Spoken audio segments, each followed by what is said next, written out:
Ini bulan Oktober, awal Oktober, tanggal 2 Oktober 2019. Apa agenda yang sudah antum siapkan? Pemandangan yang kita saksikan senantiasa kekerasan bersambung dengan kekerasan. Belum lagi agenda kekerasan di sini selesai, sudah menyusul lagi agenda yang baru, yang juga kekerasan. Saya lihat semua asbab, penyebab datangnya azab Allah SWT sudah seluruhnya dibuat. Tidak ragu kalau saya berani mengatakan, saksikanlah dalam waktu-waktu terdekat ini berbagai macam azab Allah SWT Allah turunkan. Bencana-bencana besar Allah akan datangkan.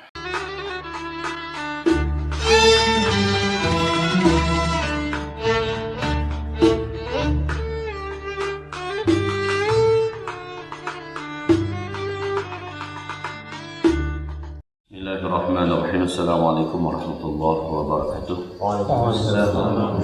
Alhamdulillah wassalatu wassalamu ala Rasulillah sallallahu alaihi wasallam wa ba'du. Saudaraku yang tercinta, ada hadis yang mengatakan sebaik-baik iman orang beriman di akhir zaman adalah yang lari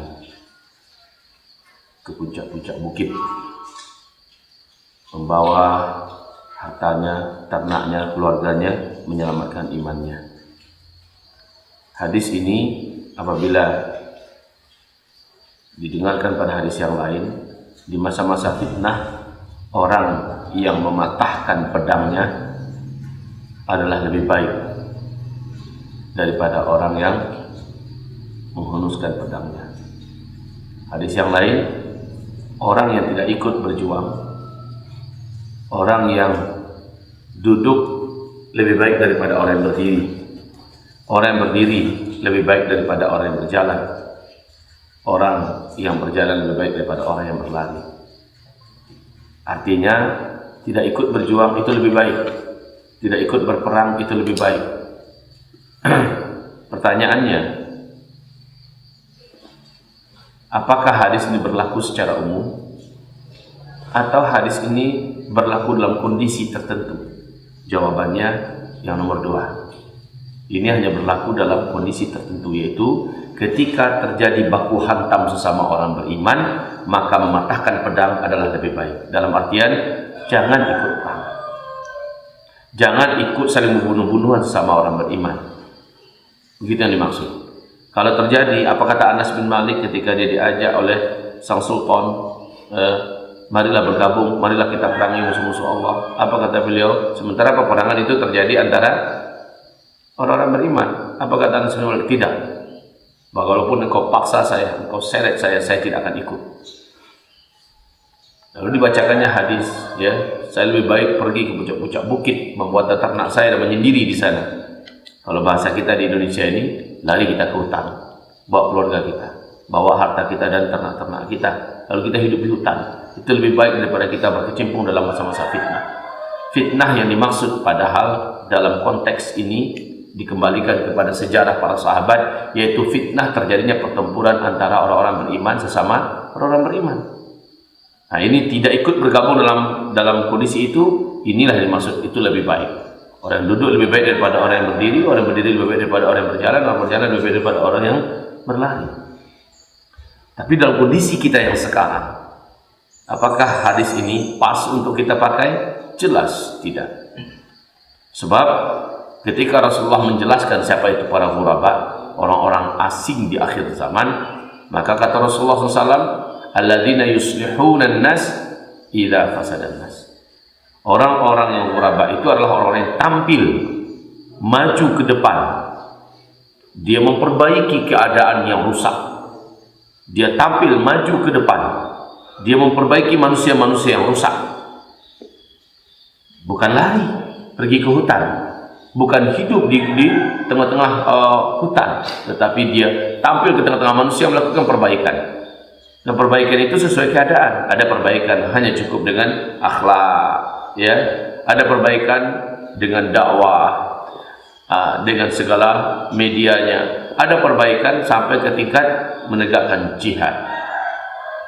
Nah, orang-orang yang di masa-masa kerusakan dan di masa-masa manusia rusak, di mana-mana kemungkaran dibuat, dia tampil melakukan perbaikan ke tengah manusia, dialah manusia ghuraba di akhir zaman.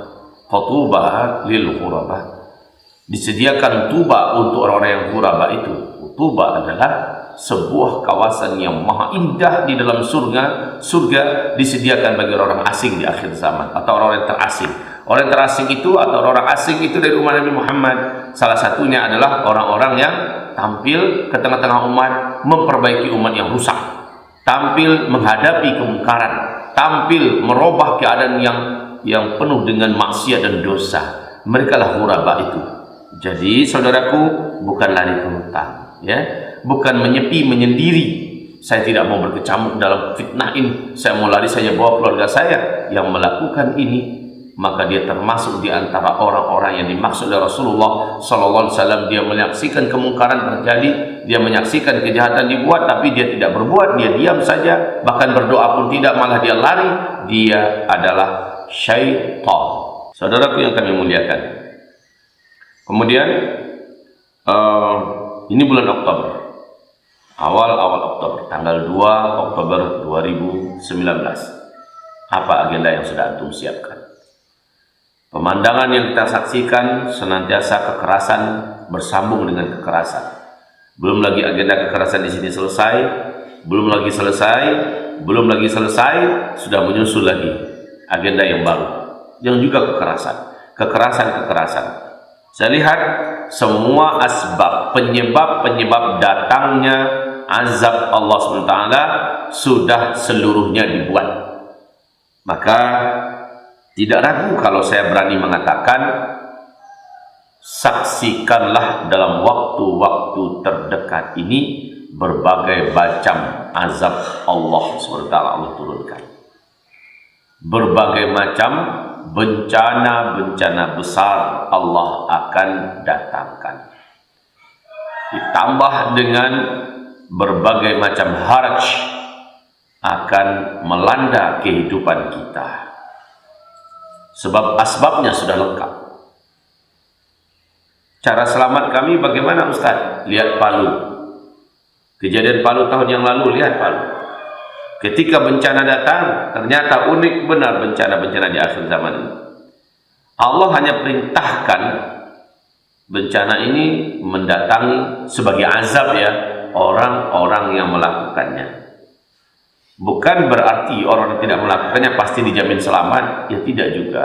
Tetapi dalam beberapa tontonan yang Allah kasih lihat, orang-orang istimewa imannya, orang-orang yang soleh dan bertakwa, orang yang sudah menegakkan amar bil ma'ruf dan sudah berusaha melakukan perubahan, ketika bencana terjadi, mereka Allah pilih untuk tidak terkena musibah itu. Jadi inilah jawabannya di akhir zaman.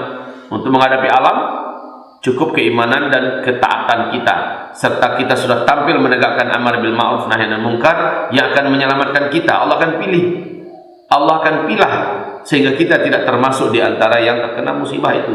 Tapi ketika musibah itu datangnya dari pihak manusia yang jahat, manusia yang punya kekuatan, maka tentu saja mereka akan sapu rata semuanya. Seperti suku dan seperti Genghis Khan ya, ketika datang menyerang kaum muslimin, nggak ada dipilih-pilih oleh mereka. Padahal mereka adalah bentuk daripada teguran Allah yang sangat keras. Datangnya mereka membantai, jutaan darah menggenangi bumi Allah, sampai-sampai air sungai Eufrat, air sungai Nil, air sungai yang dimiliki oleh negeri Timur Tengah basah oleh darah merah. Masya Allah. Saudara kami muliakan, tidak dipilih-pilih dengan ketakwaan dan iman, tidak dipilih-pilih. Jadi bagaimana caranya kalau demikian?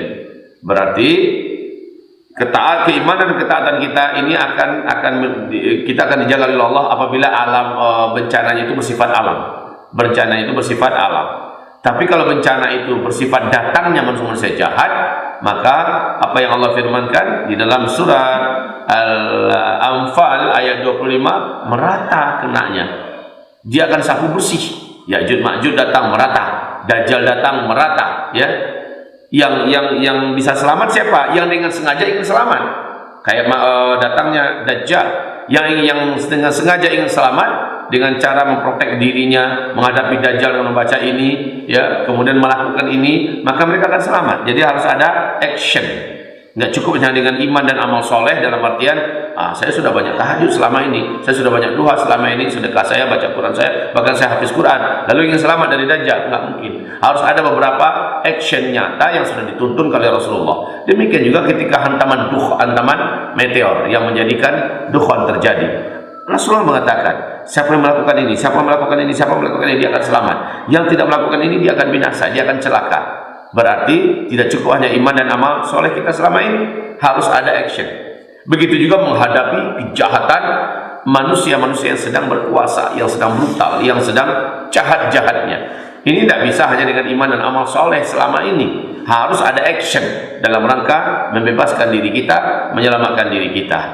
Ya, sama halnya dengan kita. Coba lihat ya, yang sifatnya alam, amal soleh sebelum kita yang akan menyelamatkan kita. Contoh dukhan ini, orang beriman yang amal solehnya banyak, karena hanya terserang flu dan demam saja. Sementara orang kafir, orang fasik, orang munafik, orang musyrik, mereka seperti masuk dalam open, tersiksa sekali. Ya, kita dengan iman amal soleh kita dijaga oleh Allah. Itu yang sifatnya alam. Tapi sekali lagi, yang sifatnya Yang sifatnya serangan manusia seperti Dajjal, Ya'juj, Ma'juj dan sebagainya, memang harus dihadapi. Begitulah cara kita selamatkan oleh Allah. Lihat dalilnya di surat At-Taubah ayat yang ke-14. Allah mengatakan, tidak cukup kamu hanya berdoa. Berdoa itu wajib. Berdoa itu wajib. Akan tetapi tidak cukup. Allah akan kabulkan doa itu melalui action kamu. Melalui action kamu Allah kabulkan doa itu. Ya Allah, azab mereka. Ya Allah, azab mereka. Doa kita sudah benar. Insya Allah sampai ke langit, dan insya Allah sudah pasti didengar oleh Allah yang maha mendengar. Tetapi apakah Allah kabulkan?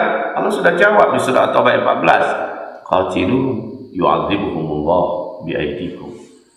Azab yang kamu mintakan agar Allah turunkan kepada musuh-musuh Allah dan musuh kamu itu, baru Allah turunkan melalui tangan kamu. Maka perangilah mereka. Begitu loh bunyi ayatnya. Dengan peperangan melalui tangan-tangan kamu melawan mereka, Allah akan azab mereka. Berarti musuh-musuh itu dijamin oleh Allah akan dikalahkan oleh tangan-tangan kita. Dijamin oleh Allah akan diazab oleh Allah melalui tangan-tangan kita.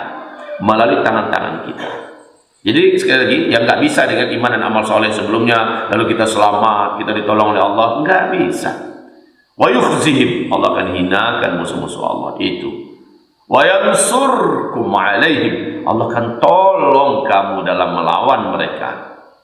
Jadi wahai umatku, wahai umat Nabi Muhammad, saya maksud umat Nabi Muhammad, wahai hamba-hamba Allah, saudaraku yang tercinta, kita seperti lebah. Kemarin sudah saya sampaikan ini.